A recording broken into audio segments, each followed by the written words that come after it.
And there we are. Okay. Where are we? Rolling. Live. Good. But So, where are we really, Wooly? Are we on a planet in which most of the ancient trees that were cut down are visible as the types of mesa mountains because the trees tried to reach heaven and the man's trying to keep you down? what's the reference? So flat earthers, Spider-Man just sent me a message with some flat Earth Facebook shit, and their new thing is that those like kind of like mesa type mountain stuff that looks like like a stump. No. That's an ancient tree. Here, I sent you a link. That's a tree stump from the mega trees that Oh, once reached heaven. just like the what is it? The Devil's platform or whatever. Yeah, Just yeah, like yeah, yeah, the rocks that stick out of the ground that look round. Yeah. Okay. yeah. Those are the arch trees of the former civilization. Speaking of arch trees, former civilizations, and all the lore associated there within. See, there was a. You see what I did there? There was a link. Yeah, Uh, I'm coming in hot. the Earth in Dark Souls is flat. That's exactly where I'm going, but that's not where I'm going. But I'm Oh, coming okay. in right next to that. Yeah, Speaking of the flat Earth in Dark Souls, yeah. Speaking of, as we're wont to do. you're actually zeroing in on my mood right now. Oh, please don't tell me during the last Dark Souls, like Reggie's like, oh yeah, the Earth's flat, totally. Has no, Is nothing that to is do with that where that. that's going? Has Okay, nothing no, to do with okay. that, and has everything to do with me on my own. Yeah. Holy shit! Fuck the bed of chaos. Oh man! Oh my god. It even gets Oh worse. my. This bed of chaos is a tree. Oh boy, did I forget How did you how. forget? It's the worst thing they've ever done in the company's history. I know it was the worst thing, and I remembered that it was the worst thing, but I forgot how bad. Like, I thought it was bad, but I forgot how bad. You know? It's I it's remembered just it being like the lame follow up to Dragon God, but I forgot how unbelievably annoying that entire sequence is. so here's a fun thing about Bed of Chaos, and I can already see some of it scrolling past me in a chat window, and I'm sure some people at home feel this emotion, which is Bed of Chaos isn't that bad, and there's a reason for that. The reason is every 2 years, 3 years, or whatever, I go through Dark Souls 1, fly through it, and there have been times where I get to Bed of Chaos, and I run to the right, run to the left, I run to the right, I run to the middle. Boss takes 400 seconds total, right? Mm-hmm. And I'm like, oh, that was kind of pain. That was kind of a cool event thing. Um, and I'm like, oh, it seemed worse last time. I don't get what that's, huh? And then the next time I do it, it's like 100 straight attempts of the boss swatting me out of midair with an invisible hitbox. Unbelievable. Unbelievable. I see. I haven't done it since the last time, which was the first time, and now doing it again just on my own, and I didn't get that. Oh, perfect RNG, everything's great. Run. I got the you're gonna be here for like possibly 15, 20 attempts, and each one requires your fastest run through Izalith is at best you're taking like the detour past the golem, and that's Mhm. gonna be about 4 minutes each time. You So know. From Software is an interesting developer.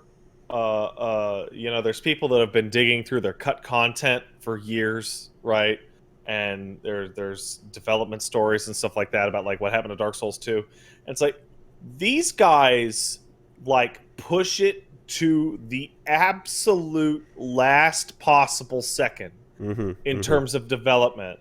Mm-hmm. Like the actual final build ready to be gold master is actually like 15 builds to go from the end, because they're like, well, we technically don't have to send it off until Thursday. Maybe we. So with Demon Souls, you had a whole Archstone had to get cut, right? That whole fucking thing. And then Dark Souls 1, you get Izalith, which is just patently unfinished. It's just it's obviously like it's gone now in the current versions of the game, but in the first version there was just a million dragon asses, and they had an infinite aggro range for some reason. And so they toned that down, so it's a little better now. And with Bloodborne, you have all those areas that got cut that people like found a part of, and like just they push it to the absolute deadline, and then whatever is just so broken it can't ship, they just cut that part out. And I was like, I mean, the whole thing is a I think there's room for a fight that has a puzzle element to it, and every once in a while you see them implement things where there's like, did you get the sniper, outside the room? Well, you might have to deal with some bullshit, or even like literally like Taurus, like first thing, it's like, did you get the sniper behind you? Because that's a big old trick that's gonna come back like 12 times. No, the question is, did you see the sniper behind you? Yes, exactly, correct. Oh boy, yeah, that was a fun one. But yeah, I mean, you played through Deaths relatively recently, right? Sorry? You played through Deaths relatively recently? Yes, remake, yeah, right. Exactly. So, like, Fool's Idol with the sorcerer that she gets resurrected by the dude. Yep. That's the first time they ever did that. Yep, and then that game also has Dragon God. And then they were like, what if we do 1 or 2 per game? And some of them are like the worst crimes they've ever committed. Yeah. In game side. I saw people talking about Mikolash. Mikolash works correctly and sucks ass. Yeah, but at least Mikolash, you corner him and then beat his ass, right? And there's like a fight there. Storm Ruler is, again, it's a cinematic thing, but it's cool. It feels cool to do, even though there's less of a fight there. This thing also the Storm Ruler, or the King of Storm, whatever that demon's name is, that fight functions correctly the whole way through. It's a little rote, but it's a cool thing and it works. Yeah, Chaos doesn't fucking work. That's it. So like, if you're gonna do the set piece, right? Like, please, for the love of God, like, make it work. And if it's gonna be the one boss that is like, we didn't have time, we kind of rushed this through, then like the thought that there was a version of that boss where the persistent orbs on the left and right didn't stay across death is maddening, right? Because that was their one like thing that made it easier, was like, okay, when you smash a left orb or a right orb, it stays smashed, and then the arms come out, and then the last time they're all out to begin with, and they have all the attacks. So at the very least, it's like, yeah, we know and we're sorry, we're gonna let you keep the final phase the next time you die and run in here, but also, while you're sliding down into the room, the fire eruptions might start on the slide. I've gotten hit by them near the bottom of the slide. Yeah, like it's just like, it's so fucking, and I was like, what are people saying? And some people were like, oh yeah, just run, land on the branch in the pit, and then wait at the bottom of the branch. The fire will never hit you. Instantly hit me, instantly die. Just like, yeah. And also, when you're standing at the boss door, if you turn your camera, you can just see straight through the goddamn floor of the world. Like, they didn't finish the collision box. Hey, guys, I can literally fix fucking what do you call it? Bed of Chaos right now. Is everyone ready? Okay. The boss doesn't attack you, and the part with the arms coming out, that doesn't happen. Okay? It's just arms out, it's evil looking the whole time, right? Here's the boss. It summons a slightly more powerful Capra demon. Then it summons a slightly more powerful Taurus demon. Then it summons a slightly more powerful asylum demon, and then after you kill them, it falls over tired, and then you run over, and it turns out the bed of chaos itself is actually a pathetic little bug, and you smack it once and it's dead. Sure. Done. Problem solved. I mean, there's points where, like, rolling through the branches to the final hallway to get the bug, like, the floor lava patterns pop up, and I'm looking at the floor patterns, and it's like, there's actually nowhere to stand because you're doing the open area floor pattern in a closed hallway, so it just there was no open spots, and I'm like, man, what is up, you know? And so going back to look. And I wanted to just be like certain about like what happened on the development of this boss. And I saw someone that had like showed off the hitboxes and how unbelievably bullshit they are. And it's so hilarious because you see the hand smashing down, and then like the hitboxes are pill shapes that are extending around the hand, and they shoot out. So let's say your hand is like the hitbox is like, you know, like the left hand is smacking you on the ground. The pillboxes are all shooting out to the right side beyond the pinky. So if you look at which direction you would expect it to hit you from, all the invisible kill zone is in the area outside the pinky, as if there were invisible thumbs sticking out that way. So it just visibly is misplaced and wrong. You know, and then I remember like hearing and all the stories about like Miyazaki, you know, did admit and apologize for it, and I was like, let me go read the source on that. So I found the exact interview and the exact source, and it's more than just an apology. He straight up says the bed of chaos is like my greatest regret with the things that we couldn't get done in time. And I bet the version of that fight that they invented in their head was really cool. Yeah. Where you run around and then, like, it gets more and more treacherous. At first, it's just a little thing swinging at you. Then the stabbies start happening. And then the fire starts happening. And then the ground starts breaking. And a set piece, if you would. You know?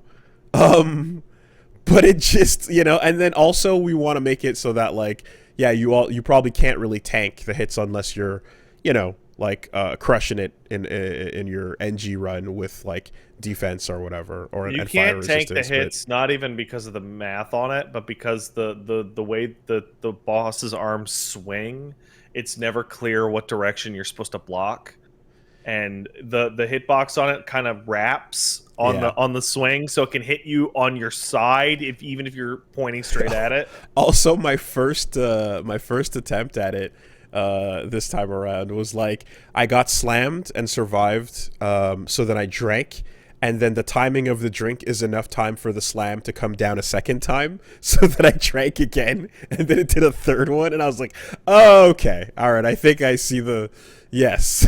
You know, and it was just like, no, you have exactly enough time to either do that or the slam's coming back down again and you're done, you know. So wow, was that a just, and it was right too when like Punchwife was just like, hey, let me just come over and chill and watch you play this game, and like just she saw Lost Izalith, but like walked away right as that was happening, and now I'm just like, okay, I have to basically keep in mind when we get to this part that like after Reggie gets through it, it's like, by the way, the director of the franchise says he's sorry.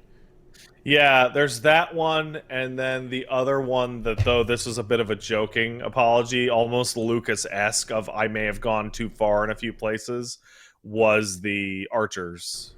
Oh, Anor Londo. Yeah. Yeah. Which apparently at some point got moved. Like, I did not notice over the years, but I saw people talking that, like, the Archers were just slightly moved a little bit over. Huh. So that they're, like, less insane. I thought they were fine, but I thought that, like, it was hilarious how you can have a completely different experience if one of them gets finicky and decides to fall off on its own. Then it just becomes it becomes a completely different experience, you know? And didn't the remade version, not the remaster, but didn't like the 3 version have like an extra platform? Yeah. Yeah, so they added an Well, area to fight. you're going up a different side of the building, and it's much wider, and there's a lot more room. But they added way more archers. Right. Okay. Yeah, I wouldn't even say that's that bad in the sense that like, it's a nice little spike of difficulty in a wide open zone that has a lot of space for you to fight, and you're very comfortable up to that point. So no real issues with that. Come to think of it, I remember there was another interview where they described that they wanted Gwyn to be a boss that every play style would have a unique challenge fighting or something along those lines. Because they were well aware that some bosses were like chunked by, tank builds or other ones were dealt with by sorcery builds. And they didn't think the average player could parry his swings that easily.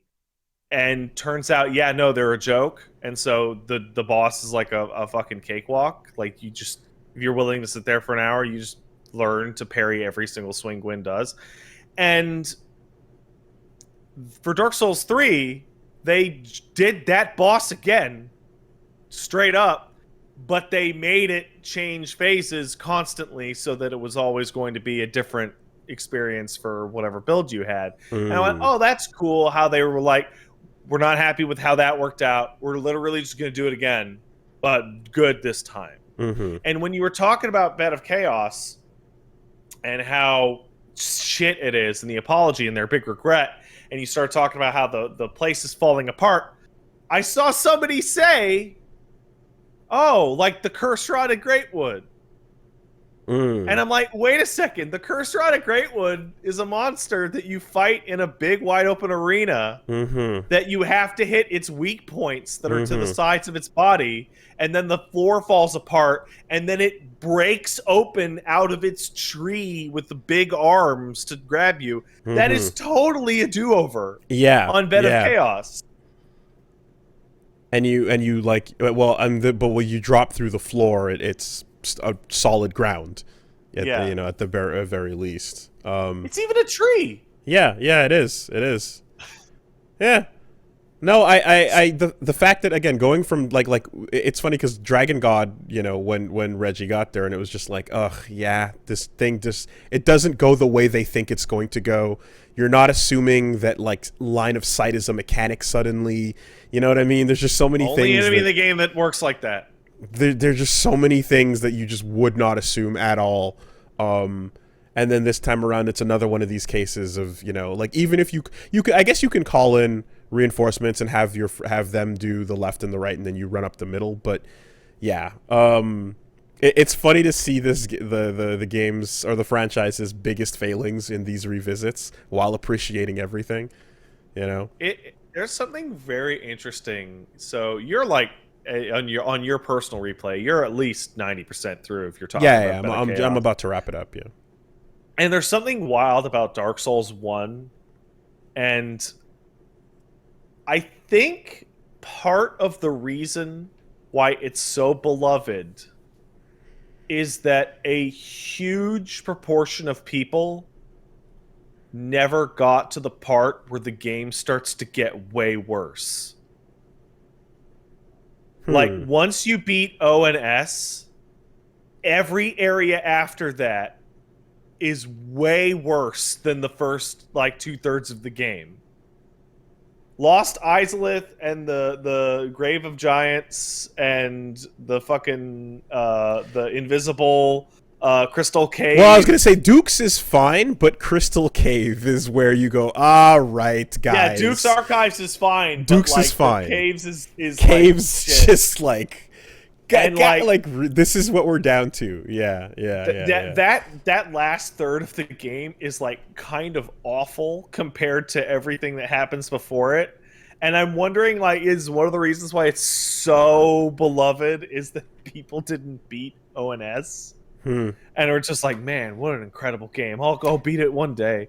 Is there a achievement percentage breakdown for the trophies to see how many people got that and what percentage of players didn't know, or whatever. I'm sure it exists somewhere.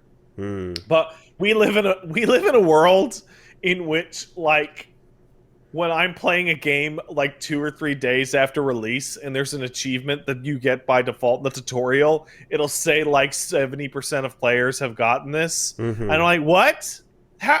Wait, they booted the fucking game and they fucking what? Like, because people don't play or finish games. It's crazy. Yeah, we did find that out with the percentage exactly.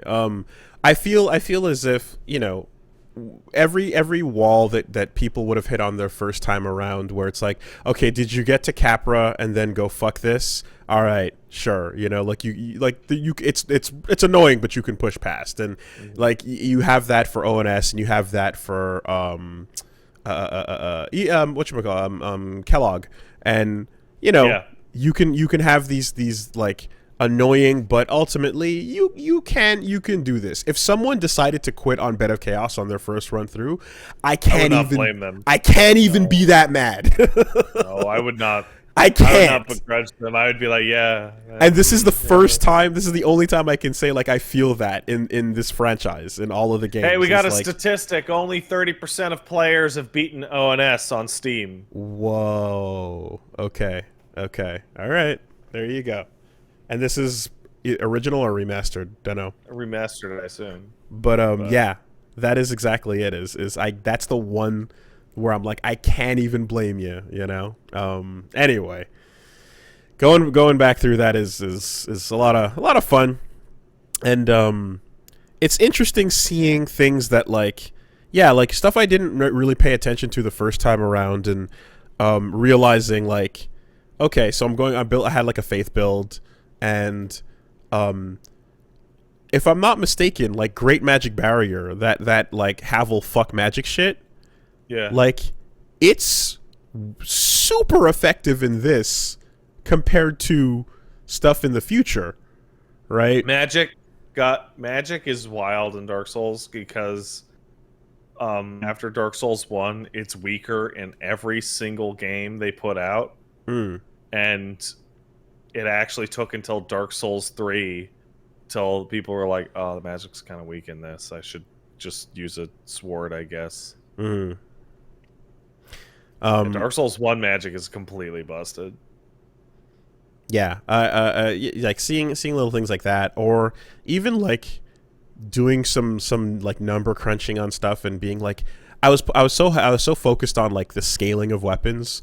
And then at some point kind of realizing that like scaling is actually not as big of a deal as like just like top speed, so to speak. Well, it's also a lie. The scaling system in all the FromSoft games are straight up lies. The letters on each weapon don't mean the same thing as they do on other weapons. Oh. Okay, so the increase and decrease is relative. It's relative to the weapon you're using, not even to its class. Yeah. Okay. Because you get people saying, "Wait, I don't understand. This only has a B in dexterity scaling, but it gives me more damage based on my dex than this weapon that has an A." And the answer is because it's bullshit. Yeah, I was just thinking because of like, oh, that's A minus, not A, you know, or that's B minus, not B, or whatever, with the like gradients not being shown to you and shit like that. But like, yeah, there are times where I'm like, hold on, I went out of my way to get this thing that scales A with faith or scales B with faith, and it's just that scaling doesn't add anywhere near as much as I was hoping it would, you know, so. Like I basically was planning to see like, oh, what would it be like to have like to do a playthrough where, let's say I'm using like a high faith scale weapon, so Crescent Axe or Ornstein Spear or something like that, you know, and I start building out towards it, and then you're like, man, like pumping it all into faith is not making anywhere near the difference I expected it to. So then I was just it means you can do the catacombs early. Yeah. But it was just like ultimately I was just like, fuck this, Lightning Lucerne, you know? And that's it. Like It just I kind For of a first-time player, I could not possibly recommend anything other than fire or lightning scaling. Well, yeah, because everything's weak to lightning, right? So or even chaos that, is it's like highest top end. it's actually an understandable number. Mm-hmm. Hey, adds 200 fire damage. That's more than 179 based on my current strength value divided by B. Yeah. Or like when you're scrolling, the other thing that's like wild too is like, you know, when you pull up your stats and you're scrolling through weapons to see how it affects it, like equip load or whatever, like damage right hand weapon, you know, one. And like sometimes you go through things that have a higher like raw number, but like you see the number decrease on the side, and I'm like, I never understood what that represented or why. Because if you get out a calculator and add up all the normal damage, magic damage, scaling, you get a total number that makes sense. But then sometimes it just drops down to nothing, and you're like, what are you trying to say? Factoring in the enemy's particular resistances, which all appear to be totally random. Now, it makes me wonder, like, is there a benefit, right, when games decide to use large numbers for things, or when they decide to use, like, decimal points, or however they decide to break something down, right? Is there a benefit to, like, having an equation go through all of these calculations and multiplications to a final result that, like, is there a benefit to that as opposed to just a simple this versus that equals this left over, and that's how we decide damage? Yeah, it depends. It depends how complicated you want people to be able to affect the numbers, and how you want skeletons to be resistant to lightning and edge, but not blunt and but fire. But is the complexity in and of itself what makes people go, yeah, I mean, like complexity? I mean, are you asking me from like a player perspective or from a dev perspective? Because the dev perspective, these guys love obfuscation. It's very obvious that they absolutely love it. There is a hidden equip load stat in Bloodborne that wasn't found for months. Mm-hmm. Do you remember that when we were doing the LP, where it turns out if you have your lantern on, your stamina regenerates more slowly? Because there's a hidden statistical equip load stat that factors in if you have more or less weapons equipped and the lantern equipped. God. People don't even know about that. Like, that's exactly the question, is like obfuscation for obfuscation's sake, or because each one of these calculations makes a difference. That was removed? Ah! They patched it out. Okay. Good. That's what I want to know, because if every step actually has a reason and or has an enemy type that is like, well, this has to factor in here, so there's a reason why we do this, then I'm fine with that. But if it's just for obfuscation's sake, then that sucks. Congratulations. You have unironically, for real, given me the excuse to talk to you about everyone's most hated topic, and that is the damage calculation system of attacks in Monster Hunter. Okay. You're in here with me now. Okay. Because if you want to talk about reasons to obscure, this might be the stupidest series of decisions that have ever been made in the game. How far beyond Thaco are we going here? Not very, because we're just talking about lies. Okay? It's not complicated. It's just a lie. Okay? So there are two completely different ways Monster Hunter games show their damage numbers, and it depends from game to game. Depends whoever's with what part of the team is in charge of what. And they have changed their mind back to back. Like Rise and Monster Hunter World, I want to say, don't use the same damage numbers. So, get this. All right. You're using a great sword, right? Mm-hmm. The great sword says it does 200 damage, mm-hmm. right? and you're playing an older Monster Hunter game before they showed you the damage numbers. Okay. Right? Okay. Okay, you hit the monster with an attack. Does that do 200 damage? No, it doesn't. Because you have different attacks, right? Mm-hmm. So what it does is every greatsword attack has what's called a motion value, which is how much of a percentage of your total attack counts for that strike.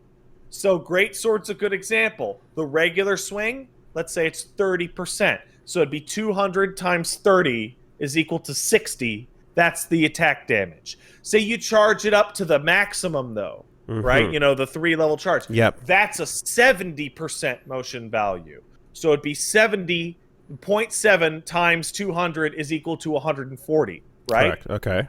Fine. Here's where it gets fucking extra dumb. The motion value can only be data mined. It's nowhere. It's nowhere. You can't get it. It's a lot, like, it's invisible. Okay. And on top of that, some games go, well, the great sword's 200, and the daggers are also 200, and the only thing that's different is the motion value being calculated on their thing.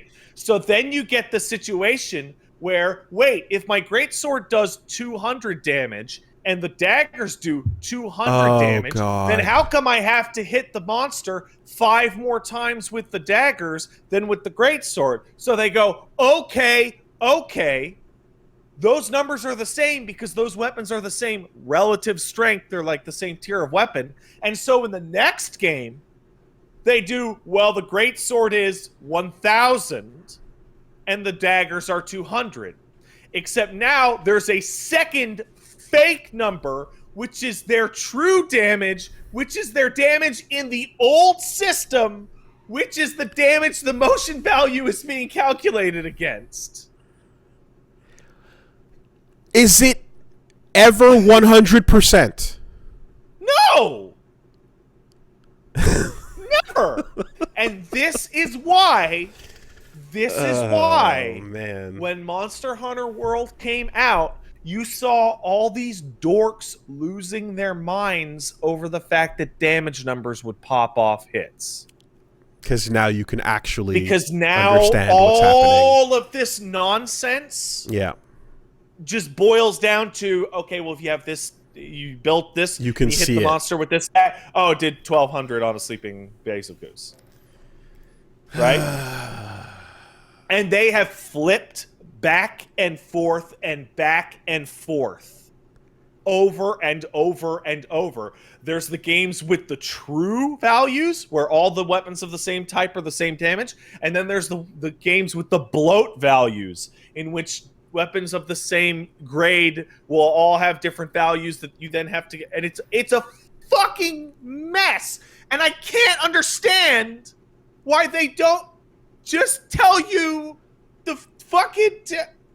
and elemental and physical damage are calculated differently per hit. Sure, based on motion that's value. fine. In what was just described in the first iteration of it, if you said what that percentage was, you could then you would have something to look at, and you could even have something to compare and go like, oh well, these are two great swords, but this one has a higher percentage, so in the end, this is gonna whatever. They also had a system where fucking element damage, a stat damage like poison would be like the same amount of like status uptick per hit. So the faster your weapon, by far the faster you could proc the status, because they never made any changes to how the slow weapons would add it. It's how many times. So every hit would add like 25 poison, and you needed to get like 100 poison to poison the monster. Yeah. And a great sword, that would take like a minute. 1, and 2, then the fucking like the faster weapons would take like 5 seconds. Yeah, okay.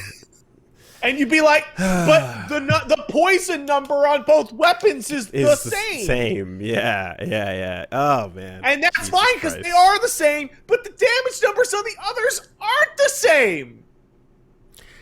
I'd love to know the in-meeting reasons. Like, what is obscuring that data from the player going to improve? You know, like, what is it going to do? Because people will still do their calculations anyways. I can tell you why for Monster Hunter. Buy the guide. Are you fucking kidding me?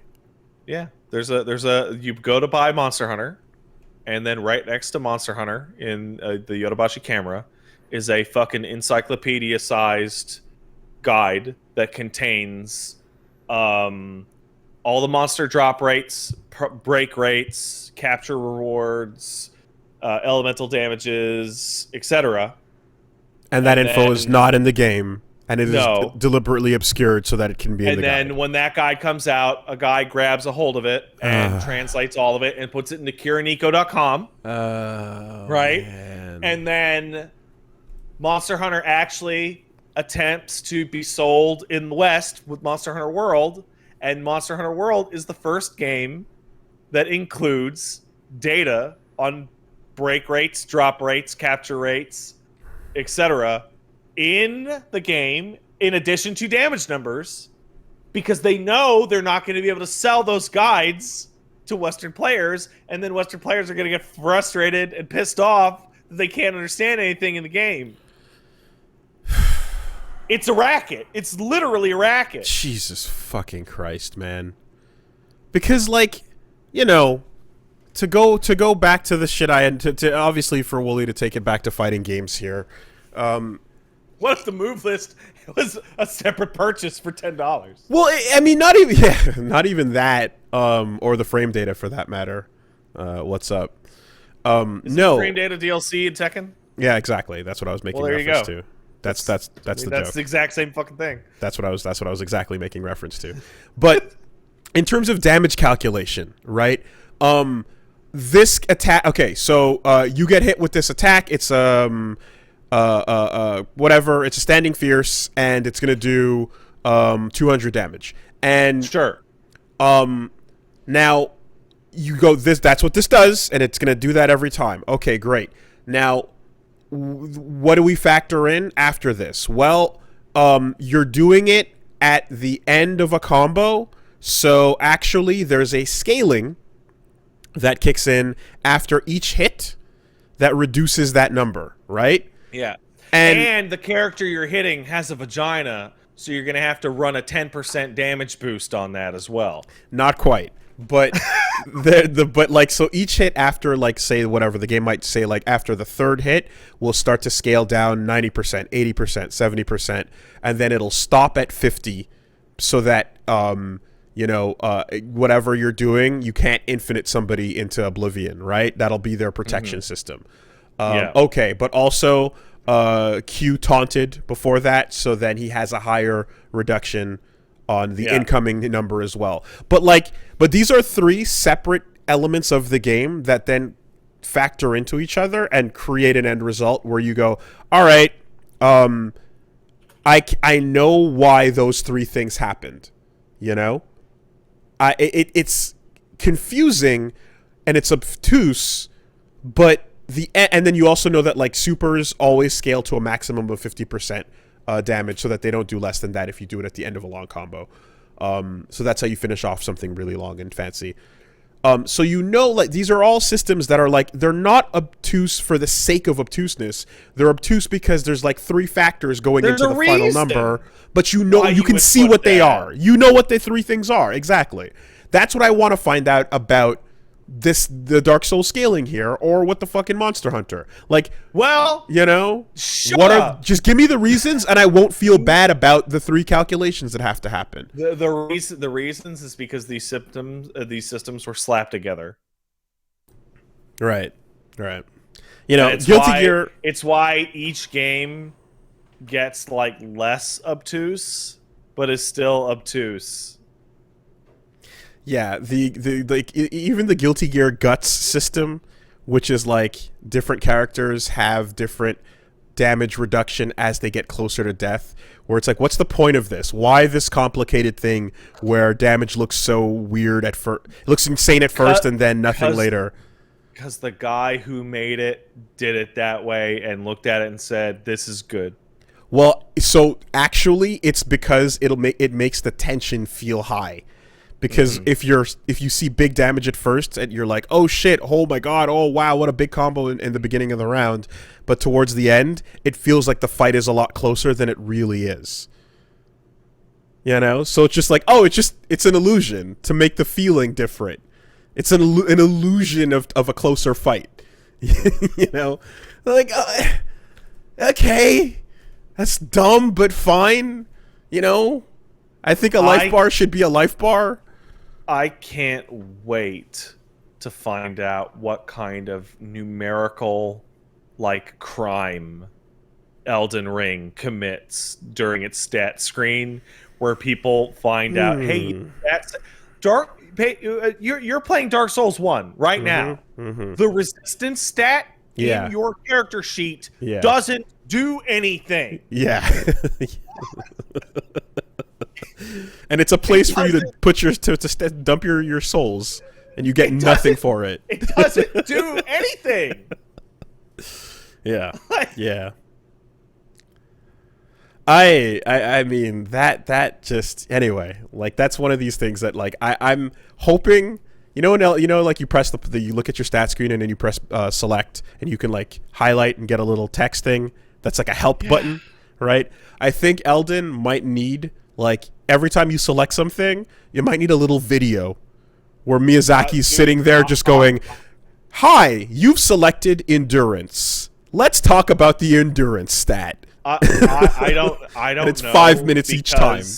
Like, there some of those descriptions in the Souls series are lies or poorly worded enough to be like understandably incorrect, and on top of that, like sometimes they're just like broken and they don't do anything, or like, oh god, in one of them it says that dexterity increases your cast speed for spells, and like it does by maybe 1 or 2 frames per 5 points.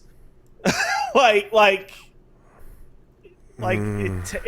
by the letter of the law, it does increase it. When Dark Souls 1 came out, Endurance did this, and in the next game, it was like Endurance and Equip Load and Vitality, right?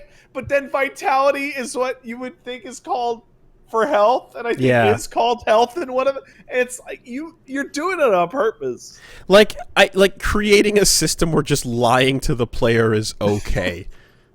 You know, it just. I mean, at the end of the day, for all the okay, so the complexity of Nioh is equally high, but but Nioh doesn't lie to you. But that's it. So when you look at your weapon, and it'll be like, what is the number on this thing? Okay, this thing, this Kusari Gamma does 906, and what does it have alongside that? Close combat plus 15%, right? Plus 8 on the break abilities, and fire damage plus 44%. So and it's just that number, and then you add those things, and then you get it, and that's it. You know. And Nioh has the opposite problem, where it's demanding to be so honest with you that you're like, fucking stop. Oh my, get goddamn, that's too many numbers. I don't want that many right now. Please hide them one menu deeper, please, God. But at least Dear it's Lord. honest. At least it's honest. Yeah. You know. Anyway, yeah, man. Fuck Beta Chaos, dude. Like, it's bad. Going back, seeing all this, it's like, what a piece of shit. But it's great. You know. You know, a lot. So you haven't done the DLC yet for Dark Souls 1 in your AOTA, replay, right? I haven't done AOTA. Yeah. I'm saving it for last. I really like. I want to bring it up every time people talk about Dark Souls 1, about the absolute madness that it was To access it? release a DLC that people spent days trying to figure out how to access. It's so because you know what happened? I was thinking about it. I was like, when should I do it? And I was like, you know what? I'll do it last, right? And then I get to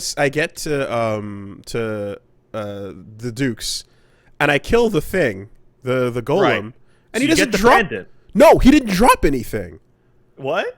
And I was like, hold on, stop, hold on, what? And he didn't draw. And then I was like, what did? And I'm like, oh my god, am I misremembering it? And it's like, oh god, I forgot the entire first step of like going behind the dragon, the waterfall, and then you free Dusk and all that shit. Because I just remembered you pick up the pendant and then you go back down there and then there's the summon sign. You had to do it in an order. Yeah, I forgot. So I killed the thing, the golem, and it dropped nothing. And I stopped, ran back to the bonfire, and went, "What the fuck are you doing, Dark Souls?" And then realized that it's like, no. You have to first go down behind the golem, behind the Hydra, and then get the golem, kill it, drops Dusk. She talks to you, she disappears. Then her summon sign appears on the beach. Once you do that, then you go kill it. Then it drops the pendant. Then you take the pendant, come back down. You have to mentally go, oh yeah, I have to go back to that spot that has nothing. Because in the forest. Because when it talked about Ulasil on the description of the pendant, that was meant to be your clue to run back down where that lady was and just run in random directions. And just literally run in random directions, and then maybe something will happen. And you know what?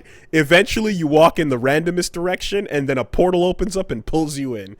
Yeah, you got the DLC that you paid for. So that game has two sections like that. One is the one where the DLC we were talking about, and the other is the Painted World requires you to make a jump that looks like you're breaking the platforming, and then sit in a crow's nest for, X number of seconds. Yeah, like 20 seconds. Do another, very tough dungeon to get an item that you have no reason to believe would work on a painting, yada yada, right? That's fine because it's in the game and it's like a super secret, right? The GameFAQs boards when Artorias of the Abyss came out was the absolute most insane thing. Every single topic was, I bought the DLC. Where is it? Where the fuck is it? Why can't it? Why did it not download? I don't understand. Man, yeah. And I'm thinking, like, you mentioned the Painted World, and it's like, the Painted World is actually... the first time I went in, of Ariamis, the first time I went in, that was my first question to you, was, is this the DLC? And you went, no. And I was like, oh. Like, what? Because it seems like it DLC. Is. Yeah. Because it's like, and I'm looking, I'm like, you had the perfect, like, way to implement something like DLC, which is a giant painting, and then you can't access it unless you have a special item, and then you walk up to it when you do, and then it sucks you in. Like, that feels like an obvious thing that you're like, I don't know how to open this door, but clearly there's content behind it, You know what they're going to do? They're going to do something similar to Elden Ring, and it's going to be like a zone. It's going to be like one of the open world zones. And it's going to be some nonsense. You got to talk to this person in this order, and then give her the pile of shit that you found in this hidden area behind the thing. And then you go through, and oh my god, it's Lordran. And you get to the top of Anor Londo, and Red is there with his Pikachu. And he's level 80. Yeah. Punch Wife also got to see... as like, oh, you're like right on time to see the climax of Siegmeyer, where it's just like, all right, you get one shot. How do you want this to go? If you go down and do it all for him, that's one ending to it, but you might not want that. Or you go down there, and then you keep him above 50, and then that's another, or or he's below it, or he just dies. And either way, it's all going down in one shot. And hope you put the right ring on beforehand. Hope you hope you have the right weapons and resistances to deal with 4 or 5 of those things in the pit. You can deal with them on their own by running them around, but when he's there, you can't leave him. The best way to do that thing is to not talk to Siegmeyer and, in fact, stay back and shoot most of them to death with bows and arrows so that when you, like... Also, people are bringing up in chat, like, Bloodborne was just as bad. They give you a goddamn item at some point in the game, and there's nothing. There's there's no description at all. The umbilical cords and the solution. No. I'm talking about the DLC. Okay.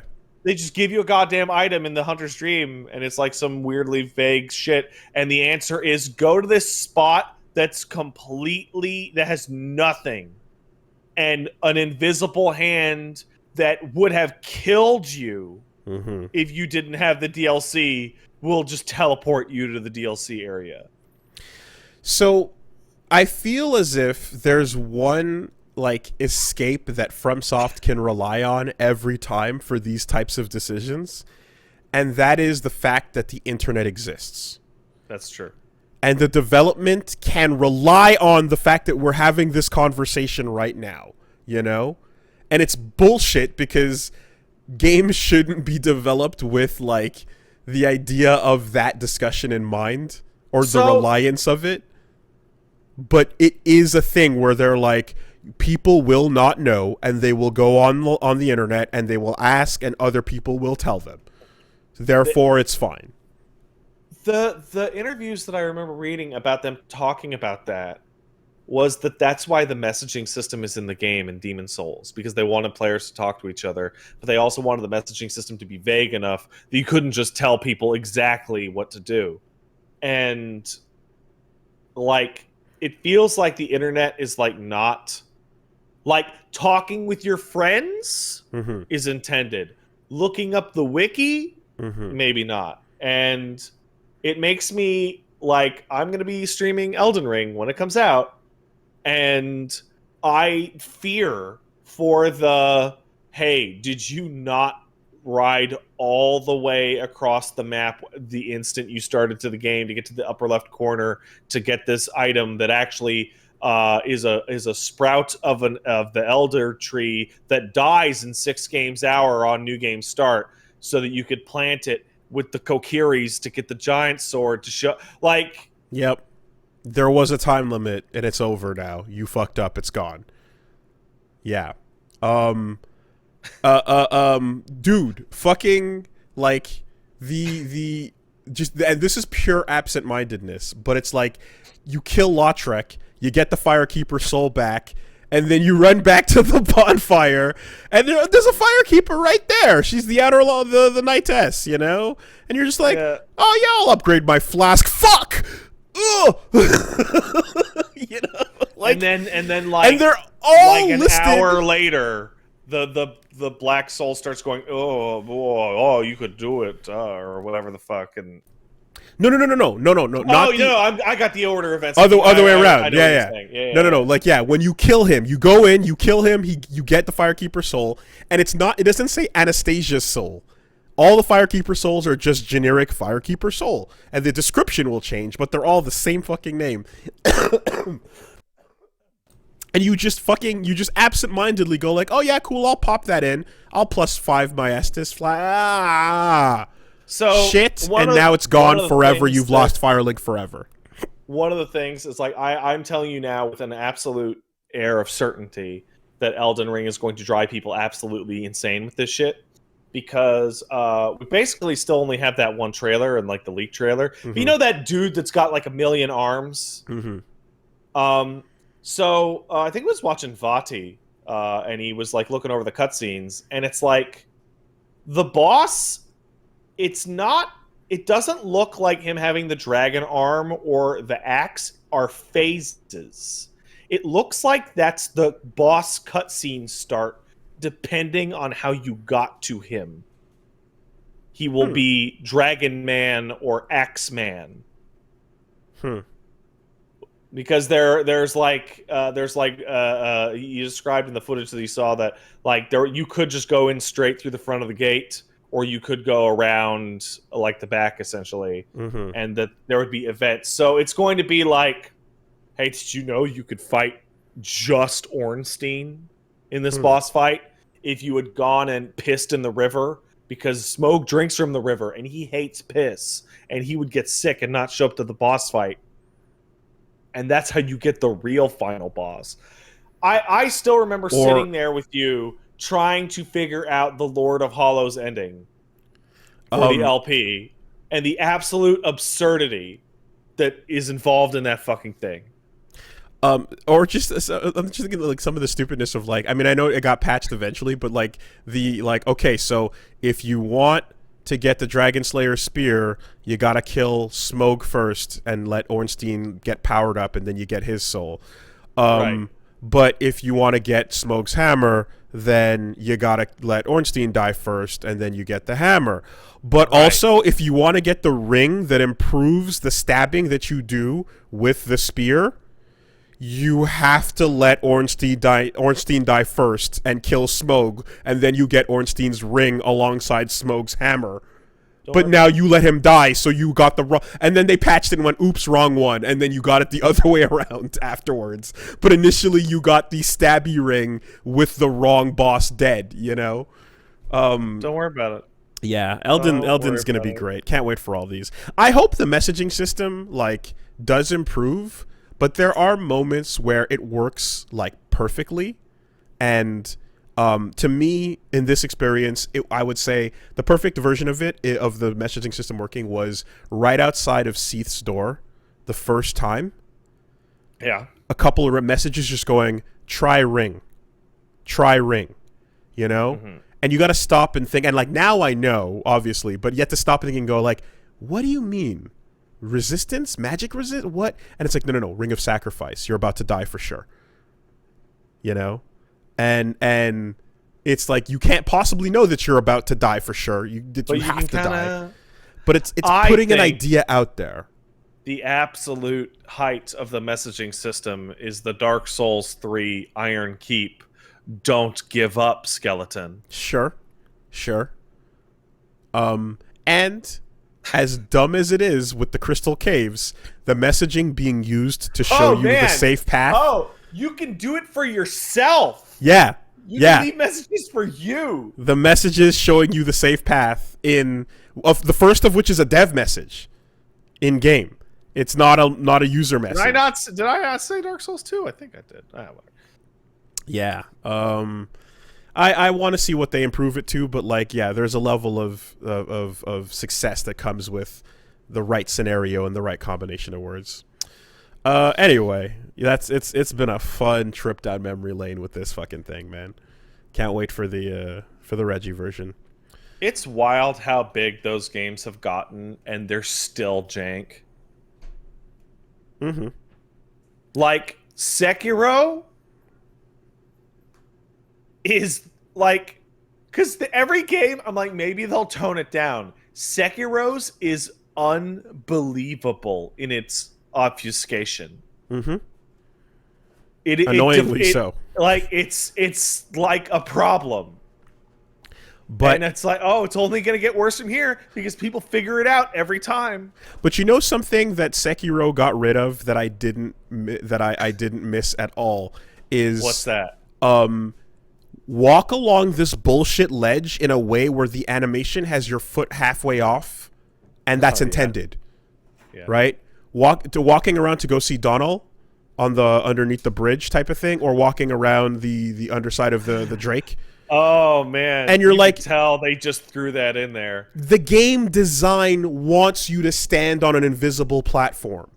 And I think like the worst one, the absolute worst one in the game by far, is coming back from Ash Lake. You go back up through the garden, through the Great Wood, and you climb up the ladder, and then there is a stupid bump on the fucking roots that you can't run over or jump over or rollover. Yeah, And it's a bump, dude. and the only way up properly is to run off the edge, stand on nothing, and then use the momentum of that to get back up around the collision that's blocking you. Yeah, you don't know? worry about it. Anyway, so Sekiro at the bare minimum, it didn't have any of that shit in it because you were still tiptoeing on rooftops on purpose. I 100% agree with you, except my favorite part of Dark Souls 1 right now, as I'm thinking of it, is the trip into Anor Londo, when every single step of the way you're like, am I supposed to be able to fucking climb on this or run on this, like, this parapet? Yeah. And then you get in and you're like, you absolute motherfuckers have got to be kidding me with tightrope walking like 200 feet while have daggers thrown at me. But if they just made, like, the first one that walks into the giant painting guardian area, if they made the rooftop you're walking on not look like a point. Yeah, it's like a triangle. It's a triangle, so you're standing on the nothing. Why would you think you could stand on that? Just make it a slightly flat roof shingle, and you'd go, oh, that's narrow, but yeah, okay, you could tiptoe up that. But you're standing on nothing. All right, I'm going to hold up my hand.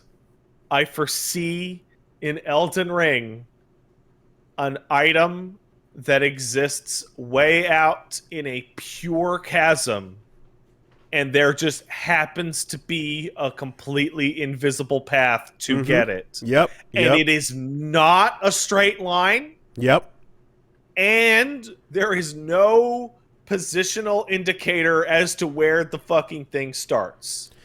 That was last night in the Crystal Cave. I was throwing glowy rocks at the ground to find out where the turns were on the invisible path towards the blue chunk, you know? Or I'm thinking you're climbing up that rooftop in Anor Londo, or the, you know, and the archers and shit, but now you're doing that on a horse. So the horse is galloping up the rooftop on nothing. So, good luck. People who looked at the footage like real close, the one trailer they put out, there's like a chest or like an item. That big rock with legs that has like a bell for testicles that's like moving around, and there's like a little shrine on top. I don't remember. It looks like there's something in the shrine on top of it as this thing is moving around the arena, and there's no visible way to get onto it except there's like a jump pad at the far right of the scene, and it looks like you're gonna have to hit the jump pad with your horse when the thing's in the right spot in order to get into it. Are you guys ready for horse sledging? Are you ready to walk with the hind legs on the ground, but the front legs standing on invisible earth and just walking around the side of a fucking canyon? Oh man, it's gonna be so much dumber with a giant horse on your underneath. At the end of this conversation, yeah, I would not get that upset when Elden Ring got delayed, because man, these games always need like a full extra year. Like they always come out a little. Actually, not Sekiro. Sekiro came out like clean.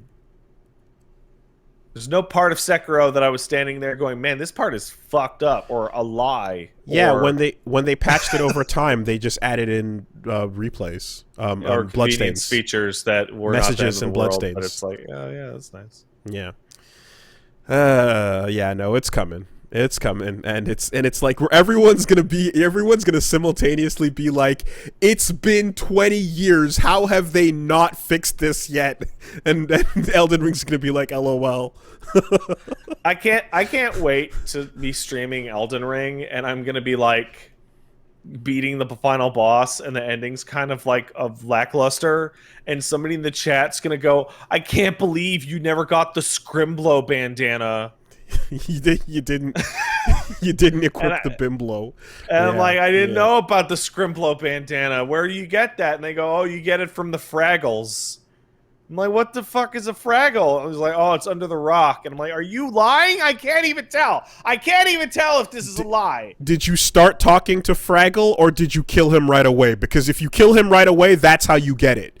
But if you start talking to him at all, it's too late. You should have just swung.